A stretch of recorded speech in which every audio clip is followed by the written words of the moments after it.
Welcome to TDS studios. N friends எல்லாம் சூப்பராக இருப்பீங்கன்னு நினைக்கிறேன். இன்னைக்கு செப்டம்பர் 5ஆம் தேதி முன்னாள் ஜனாதிபதி டாக்டர் ராதாகிருஷ்ணன் அவர்களுடைய பிறந்தநாள் ஆசிரியர் தினமாக கொண்டாடப்படுகிறது.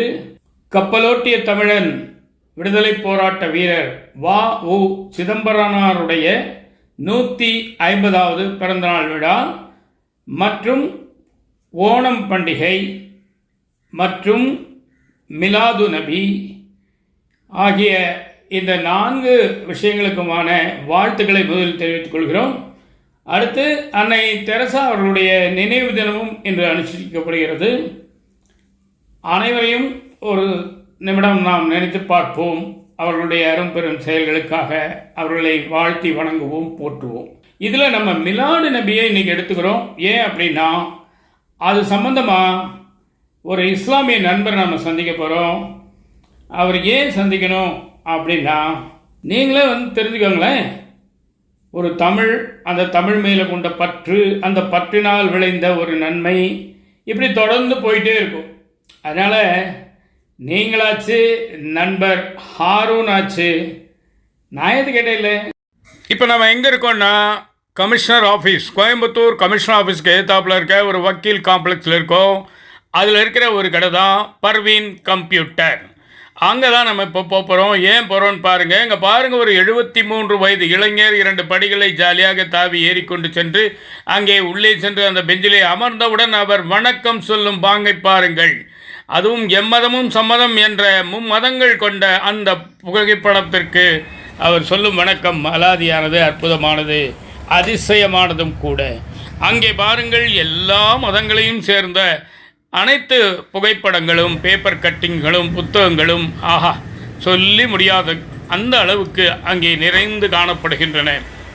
இன்று 5/9/2025 அன்று மிலாது நபியை முன்னிட்டு இந்த இஸ்லாம் நண்பரை நாம் சந்திக்க உள்ளோம்.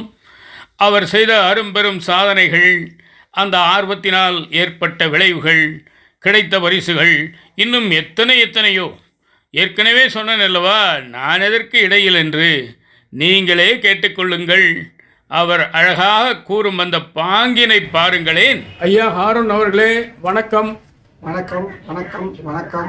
உங்களுக்கு அகவை முதிர்ந்த தமிழறிஞர் அப்படின்னு ஒரு விருது அரசாங்கத்தில் கொடுத்ததா கேள்விப்பட்டேன். ஆமாங்க, ரொம்ப மகிழ்ச்சி, வாழ்த்துக்கள். நன்றி. அந்த விருது பற்றி உங்களுடைய உணர்வுகளை நம்ம சேனல் நேயர்களோட நீங்கள் பகிர்ந்துக்கணும்னு ஆசைப்படுறேன். நன்றி. அதை பற்றி சொல்லுங்க பார்க்கலாம். சொல்கிறேன். தமிழக அரசுக்கு முதல் முறையாக நம்ம நன்றி தெரிவிச்சாகணும். காரணம், தமிழ் கவிஞர்கள், சிறுகதை எழுத்தாளர்கள், புத்தகங்கள் எழுதுபவர்கள், பட்டிமன்றத்தில் பேசுபவர்கள், தமிழுக்காக தங்களை அர்ப்பணித்து கொண்டவர்களை, அதாவது 60 வயதுக்கு மேற்பட்ட தமிழ் அறிஞர்களை தேடி பிடித்து தமிழ்துறை மூலமாக அவர்களுக்கு வருஷந்தோறும் உதவித்தொகை அளித்து வந்து கொண்டு இருக்கிறது. அந்த வகையிலே நடப்பு 24-25ஆம் ஆண்டுக்கு சுமார் 100 பேரை தேர்ந்தெடுத்து சென்னையில் முத்தமிழ் மன்றத்தில் மாண்புமிகு செய்தித்துறை அமைச்சர் சாமிநாதன் அவர்கள் ஐயா மூலமாக 100 பேருக்கு உதவித்தொகை ஆணை வழங்கப்பட்டது. அதில் நானும் ஒருவன். எனக்கும் ஐயா சாமிநாதன் அவர்கள் அந்த ஆணையை கொடுத்து சிறப்பித்தார். அதற்கு தமிழக அரசுக்கு நஞ்சார்ந்த நன்றியை தெரிவித்துக் கொள்கிறேன். மகிழ்ச்சியாக இருக்கிறது. தமிழை மேலும் மேலும் எழுதுவதற்கும் அதை பற்றி பேசுவதற்கும் மிகுந்த வாய்ப்பாக இருக்கிறது. உங்கள் தமிழ் ஆர்வம் எங்கே, எப்படி அப்படிங்கிறதையும் அப்படியே சேர்த்து சொல்லிடுங்க. நான் குனியமுத்தூர் அரசு மேல்நிலைப் பள்ளியில் தமிழ் மொழியில் படித்தேன். அப்போது தமிழாசிரியர் சண்முகம் என்பவர் அருமையாக தமிழ் பாடம் நடத்துவார், விளக்கம் சொல்லுவார், திருக்குறள் சொல்லுவார். தொல்காப்பியம், அறநானூறு, புகழானூறு என்ற தொல்காப்பியங்கள் முந்தைய செய்திகளை கூறி அதற்கு அர்த்தங்கள் சொல்லுவார், விளக்கம் சொல்லுவார். அப்பொழுதே எனக்கு திருமண வாழ்த்துகள் எழுதுவதற்காக ஒரு தூண்டுகோலாக இருந்தார். அதன் பின்னிட்டு பள்ளியில் இருந்து வெளியேறும் ஆசிரியர்களுக்கு, வேறு பள்ளிக்கு செல்லும் ஆசிரியர்களுக்கு பிரிவு உபச்சாரம் நடத்துவார்கள். அப்பொழுது ஒரு வாழ்த்து கவிதை எழுதி தர சொல்லி அவரை ஊக்குவிப்பார். அப்படி நான் எழுதி பழகியது தான் இந்த கவிதை. அதன் பின்னிட்டு திருமண வாழ்த்துக்கள் எழுதி அனுப்பினேன்.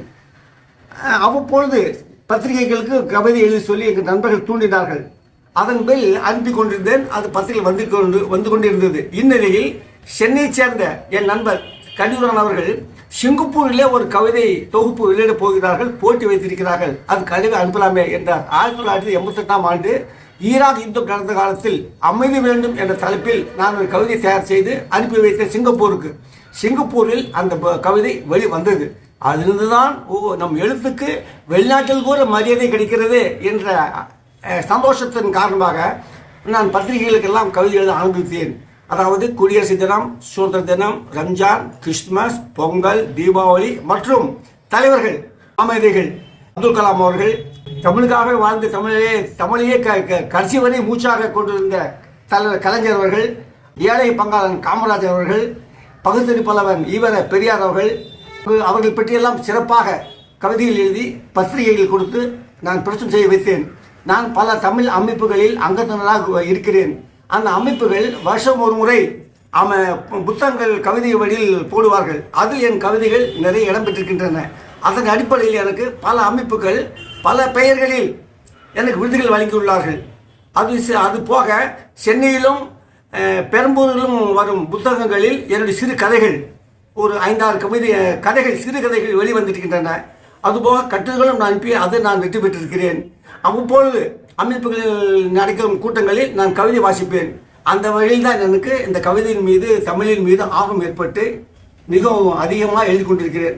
அந்த வகையிலே சென்ற ஆண்டு நான் விண்ணப்பித்த போது தமிழக அரசு என்னுடைய மனுவை கருணையோடு பரிசீலித்து எனக்கு அகவை முதிர்ந்த கவிஞர் என்ற உதவித்தொகை வழங்குவதற்காக தேர்ந்தெடுத்து சென்ற 18/7/2025 அன்று சென்னை முத்தமிழ் மன்றத்தில் வைத்து செய்தித்துறை அமைச்சர் மாண்புமிகு சாமிநாதன் ஐயா அவர்கள் மூலியமாக உத்தரவை நானும் பெற்றேன். என்னோடு கோயம்புத்தூரை சேர்ந்த 2-3 பேர் வாங்கினார்கள். ஒட்டுமொத்தமாக இந்த ஆண்டு 100 பேருக்கு அந்த உத்தரவுகளை அவர்கள் வழங்கியுள்ளார்கள். அதற்காக மீண்டும் மீண்டும் என் சார்பிலும் மற்ற சார்பிலும் தமிழக அரசுக்கு நன்றியை தெரிவித்துக் கொள்கிறேன். எங்கள் யூடியூப் சேனலுக்கு பேட்டி கொடுத்ததுக்கு நன்றி. இந்த நேரத்தில் உங்கள் உணர்வுகள் எப்படி இருக்குன்னு சொல்லுங்கள். தமிழக அரசின் மூலமாக எனக்கு ஆகவே முதிர்ந்த கவிஞருக்கு உண்டான உதவித்தொகை வழங்கியிருப்பது மிக மிக சந்தோஷமான செய்தி. அமைச்சர் அவர்களுக்கு நான் நன்றி தெரிவித்துக் கொள்வதோடு என்னை தேர்ந்தெடுத்த தமிழ்துறை மற்றும் அது சார்ந்த அதிகாரிகளுக்கும் என்னுடைய நன்றியையும் பாராட்டுதலையும் தெரிவித்துக் கொள்கிறேன். தமிழக அரசுக்கும் என்னுடைய நன்றியை தெரிவித்துக் கொள்கிறேன்.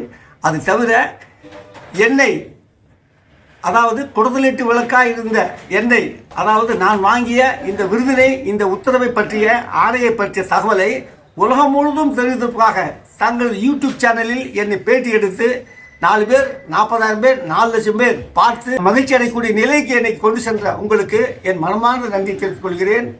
அதற்கு வார்த்தைகள் இல்லை நன்றி சொல்வதற்கு. ஏனென்றால் முன்பே சொல்வது போல் குடத்தலிட்ட விளக்கு நான் இங்கு உட்கார்ந்து கொண்டிருக்கிறேன். யாருக்கும் தெரியாது என்னை பற்றி, நிறைய பேருக்கு தெரியப்படுத்தி விட்டீர்கள். ஆகவே உங்களுக்கு மீண்டும் மீண்டும் என் மனமார்ந்த நன்றி தெரிவித்துக் கொள்கிறேன். வணக்கம்.